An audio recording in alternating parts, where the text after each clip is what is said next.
So you want to start a YouTube channel? Let's talk about it. In today's video, I'm talking about all of the equipment that I use in my setup for filming my YouTube content. Now, by no means do you need all of this equipment. In fact, you could really just get away with using your smartphone and an app for editing.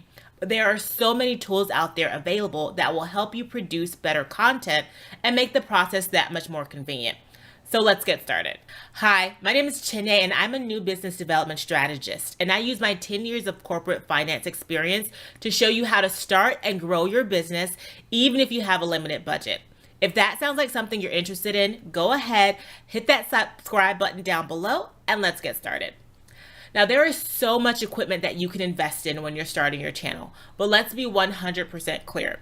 Most of this is not necessary. All you really need is a camera or a smartphone, so let's just start from there. Now, before you purchase a camera, I would highly suggest that you think about the type of content that you're creating first, and then decide the type of camera that will work best for that content. For example, I use the Sony a6400 mirrorless camera with the kit lens. Now, this camera is great for talking head content. However, if you're doing a lot of vlogging, I would highly suggest the Sony ZV-1 camera. Now, that camera is ideal because it actually has built-in image stabilization to help you get a smoother picture for when you're moving around in your vlog. Now, on my website, I have a freebie that lists a bunch of different camera features that could be beneficial to you depending on your individual needs. Now, before you purchase a camera, go ahead and grab that freebie.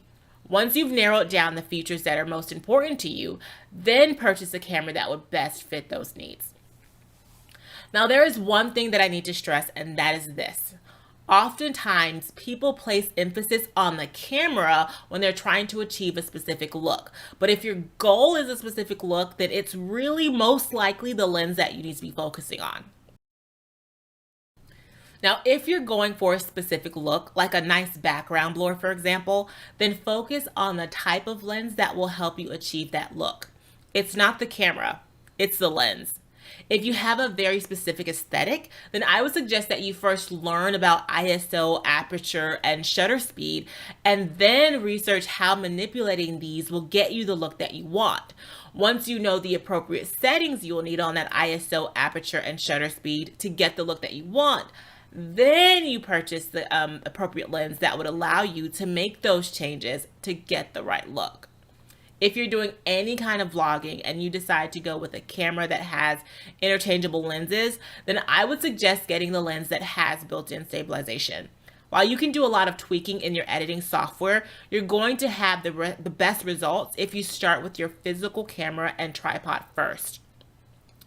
Most more advanced editing software has some image stabilization effects, but that technology requires some cropping into the image in order for it to work properly. Otherwise, the image will be extremely warped or even boxy. If you have a camera that has image stabilization built into it, then you can then couple that with the lens that has image stabilization and then add a gimbal on top of that and then layer on any kind of additional image stabilization from your editing software that will give you the best outcome for a smooth vlog video output. For those of you who are filming on your phone, you may not know this, but there are lenses that you can attach to your smartphone to help get a different look to your videos. Now, as far as image stabilization, these lenses are pretty unsophisticated, so you will need to rely on your gimbal and the editing software to correct for any shakiness in your feed. The next item I'm going to be talking about are tripods. Now, tripods are pretty important. However, these aren't things that you would need to break the bank for unless you're going for a very specific setup.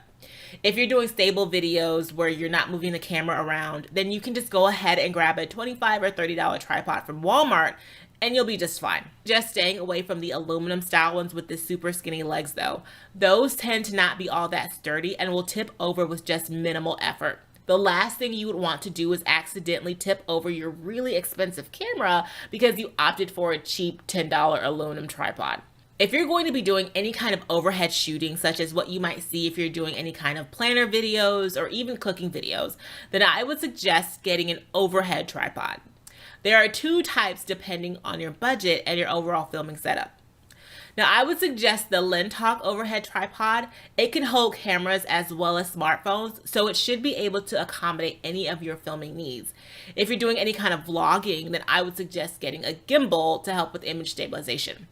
Now, the gimbal will help keep your camera movement smooth so that you don't have a lot of jerky movements in your videos. And as I mentioned earlier, you can correct for movement in post-production editing. However, it's just not sufficient enough to fix even moderate shaking that you would get due to walking. Now, I have the Hohem iSteady Gimbal Stabilizer for my smartphone.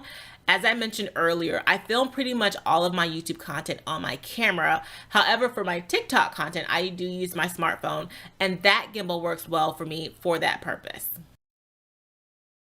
External microphones are awesome. What I like about them is that they drastically help improve the quality of your audio. Your audio using just the camera will typically pick up just about everything around you, and you'll get a lot of that dead air noise. Now, with the external microphone, you'll get a more concentrated, fuller sound. Now, that sound can be further enhanced in post-production when you go to edit your video and audio. Now, there are a couple of different options when it comes to external microphones. You have a condenser microphone that is pretty stationary. These are ideal for capturing detailed audio and are great for interview style setups. This is also what I happen to use to script my content, but that is for another video. The option is the lavalier microphone, and this is what I use. I have the Tascam Micro Portable Digital Audio Recorder. It just clips right onto my clothing, and it is wired to an external recording device. There are other options that don't have the wiring in them. However, I do prefer that it records directly to its separate device as a backup to my traditional recording. The final option for microphones are shotgun mics. These ones traditionally sit either on top of the camera, or for larger, more advanced productions, they will also hang from a pole above the speaker's head. Now, these microphones are designed to capture sound from a specific direction, and it makes them very suitable for noisy environments or for on-location shooting, such as with vlogging. Now, I do have one, and it sits on my camera. However, I use it more so to help me sync my Tascam audio with my camera footage, and it works great in my workflow. Also, if I do any vlogging, the shotgun would be what I reach for. Now, that shotgun mic that I use is the Movo Universal Video Microphone, and it connects directly to my camera through a port on the side of the camera. Now, if that is the type of setup you want to use, just note that not all cameras have an external microphone port. So just make sure that you take that into consideration when you purchase your camera. Next, we're going to talk about lighting. The best lighting you could use when you're filming is natural daylight. It's not too harsh, and it literally makes you look flawless. Unfortunately, natural daylight is not the most reliable. You have to contend with clouds and rain, and honestly, that can throw a damper in your filming schedule if the daylight isn't quite right for filming. Now, relying on just natural daylight also restricts when you're able to film. I ended up purchasing 2 soft boxes because I wanted the flexibility of filming in the evening to be able to work around my work schedule. I currently use the Mount Dog Softbox photography lighting kit, and that comes with 2 lights in the kit, which makes it great as an investment to light both sides of my face as I'm filming for my filming setup. Now, I am not a lighting expert, so I would recommend that you research a 3-point lighting setup if you want to go deeper in terms of how to light your scene for filming.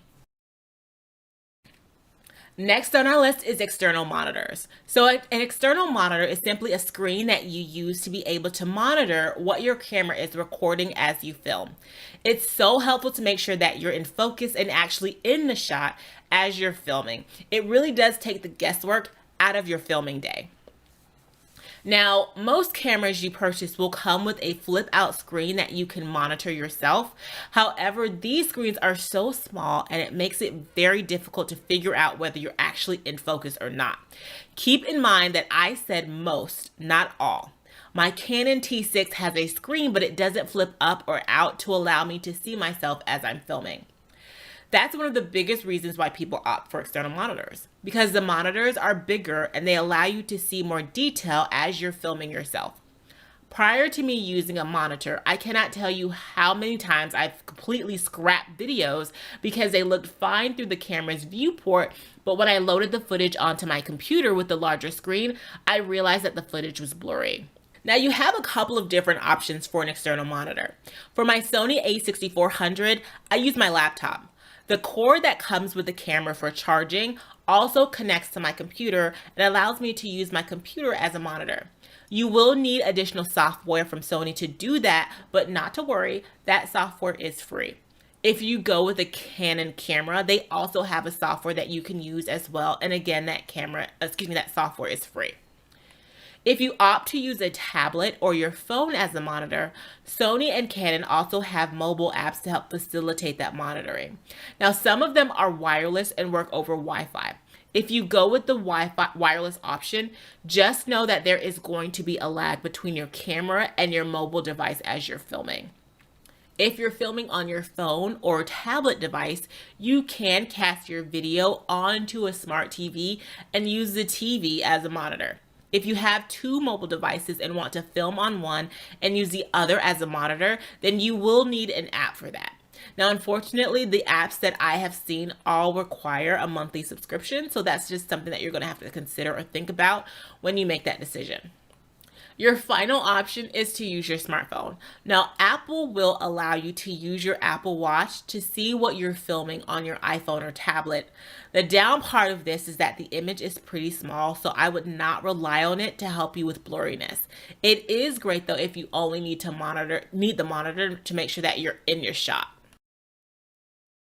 The next thing that I'm going to talk about is my absolute favorite tool of all time known to man, and that is the teleprompter.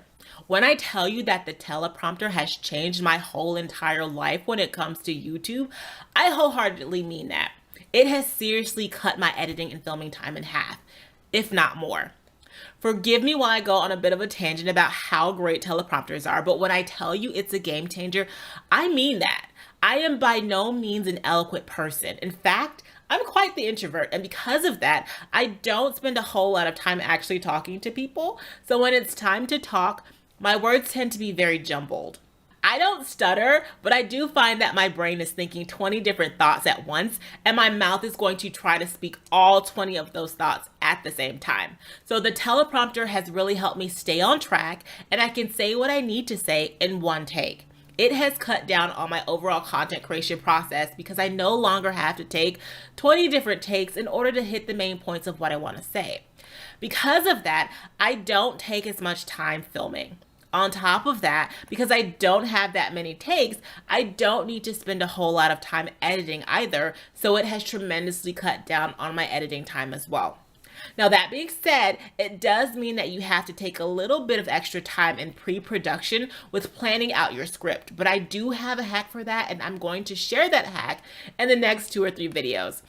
And that hack really helps me cut down on the time it takes for me to script my videos. The next item I'm going to talk about are tripods. Now, tripods are pretty important. However, these aren't things that you would need to break the bank for unless you're going for a very specific setup. So there are 2 types of teleprompters depending on how you're filming your content. I use the Kanzi teleprompter, and it just uses some hardware that I got from Amazon along with my iPad and an app to facilitate that teleprompting.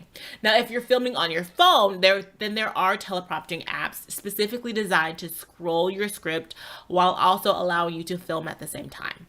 Now, in order for that to work though, you will need to film with your front-facing camera. The apps that I have come across do require a subscription, so that is something that you will want to think about.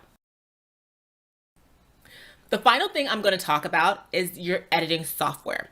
Now, there are so many options out there, from software designed specifically for the novice to software used by major movie studios. Pick the one that works best for you. Now, in the past, I have used Adobe Premiere, which is a subscription-based software. However, I have recently switched over to DaVinci Resolve.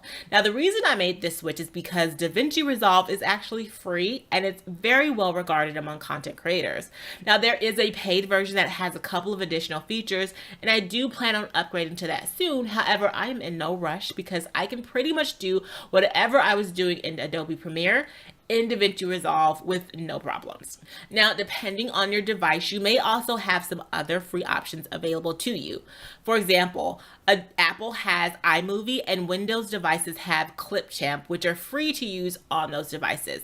I cannot speak much for Apple because I do not have an Apple-based system for my computer, but I have played with the Windows-based Clipchamp software, and it comes with some pretty cool templates to help you create your own motion graphics, and it even has templates for your end screen outro. Now, finally, there are other subscription-based software out there such as CapCut and VLLO. Now, these are both available on mobile devices, so if you don't have access to a computer, you can still edit your videos with CapCut and VLLO. Now, I've never used VLLO, but I have used CapCut, and it's got some pretty dang good features, especially if you go with the paid versions. It has a lot of the same filtering options available that you would typically see in TikTok with glamour filters and that kind of thing. And it also has some AI features as well that will help you edit out errors and convert your landscape-based videos to vertical formats that you could typically see on TikTok and Pinterest. So if you're interested in a multi-platform video content strategy, those are some really cool features to have. Now, DaVinci Resolve does have that feature as well, although it is only in the paid version. Just FYI if that was of interest to you. Now, one thing I want to mention about your editing software. If you decide to go with the more professional software, just know that there is a learning curve, especially if you are brand new to video editing. Now, do not be intimidated by this though. There are so many learning resources out there that you can take advantage of that will walk you through everything you need to know about your software. Now, here are a couple of places that you can go. Number one is Udemy. So Udemy is great because you pay a one-time fee for the class that you want to take. You don't have to worry about monthly subscriptions for things that you don't want or need. You can also go for something like Skillshare as well, which also has courses available for you, although that is subscription-based. It is a subscription-based platform. The last one I'm going to recommend is LinkedIn Learning, which is also subscription-based. Now, this is the one that I prefer, and depending on where you're located, you may actually be able to get this one for free. So I went to my local library and got a library card. Now, through my library card, I actually got access to LinkedIn Learning for free. So before you purchase a subscription, just go down to your library and check and see if that is an option available to you. Now, if you are employed, especially if it's a corporate employer, you may also want to check with them and see if they have LinkedIn Learning available free as well, because that is an option, and I have seen that in the past. Now, I have been using LinkedIn Learning for forever, back when they were still called lynda.com. I love the platform because they have very structured courses that will teach you everything from the very beginning all the way to the most advanced and comprehensive. While they're probably not going to have any of the newer mobile-based software or software geared towards novices, you will find comprehensive courses on any and every Adobe product, and they also have DaVinci Resolve as well. That is what I'm currently using to help me with my transition from Adobe Premiere to DaVinci Resolve. And the final honorable mention is, of course, YouTube itself. There are a couple of creators who have taken the time out to create comprehensive tutorials on a lot of the software that I have previously mentioned, and of course, those that I haven't. Now, however, I prefer using YouTube to answer specific questions as I'm editing and not as a comprehensive learning tool to learn my software in its entirety. So if there is a very specific task that I'm trying to accomplish in DaVinci Resolve, the first place I go is to YouTube, and I ask that very specific question to help me out. So it's more of an ad hoc tool to help you with learning versus a structured tool that you would get from LinkedIn Learning. The last thing that I want to mention before I wrap up is the peripheral items that you're probably going to need as you're filming. The first one I'm going to mention are your memory cards. Just make sure that you are selecting the right capacity and speed for your particular setup. When I first started on YouTube a couple of years ago, I grabbed the wrong memory card that had the wrong rating, and I found myself extremely frustrated to the point where I stopped creating content for dang near 6 months because of how frustrated I was. Now, at the time, I was using a Canon camera and noticed that the camera kept automatically shutting off after 5 or 6 minutes of filming. It got to the point where I actually bought a brand new camera altogether because I thought it was an issue with the camera. Turns out I was just using the wrong memory card. So just make sure that you do your research based on your gear. The final thing I want to mention is backup solutions. Now, videos are extremely massive files and they can quickly take up a ton of space on your computer. While it's not necessary to have an external hard drive in the beginning, as you start creating more and more content, you will quickly see the value of having those files in a separate place from your computer. So just think about that as you're creating your content. All right, so that is all for today's video. Today was a long one, but I really wanted to go through all of the equipment and still keep it in one video. If you have any additional questions, go ahead and drop them down in the comments down below, and I will try to get to them as quickly as I can. One thing to note is that this was not a comprehensive list, especially when talking about the software. There are so many other options out there as well, so just do your research and find one that works best for you. For more information on this series, you can go ahead and grab my ebook, The Comprehensive Guide to YouTube, down in the description box below. And with that, thank you so much for watching. Bye.